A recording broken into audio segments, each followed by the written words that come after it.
অন্তর্বর্তী সরকারের প্রধান ডক্টর মোহাম্মদ ইউনূস ও যুক্তরাষ্ট্রের প্রেসিডেন্ট জো বাইডেনের আলিঙ্গনের ঘটনায় আক্ষেপ প্রকাশ করেছেন কবি, দার্শনিক ও রাষ্ট্রচিন্তক ফরহাদ মজহার। তিনি বলেন, এটা বাংলাদেশের জনগণকে অপমান করা। শুক্রবার চট্টগ্রাম সার্কিট হাউস মিলনায়তনে চট্টগ্রাম বন্দরের বাস্তবতা ও সংস্কার শীর্ষক এক আলোচনা সভায় এসব কথা বলেন তিনি। আপনি তার বুকে জড়াই ধরলেন রে ভাই, এক খুনিকে, সারা দুনিয়ার সর্বশ্রেষ্ঠ খুনি, তাকে আপনি বুকে জড়াই ধরছেন।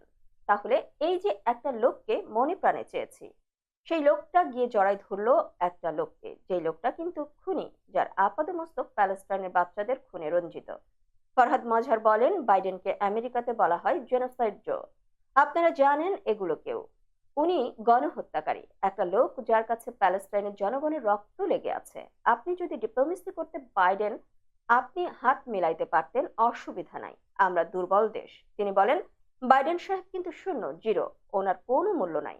আসল লোক কমলা হ্যারিস। উনি ইলেকশনও করতে পারেন নাই, কিন্তু উনি প্রায় কথাও বলতে পারেন না।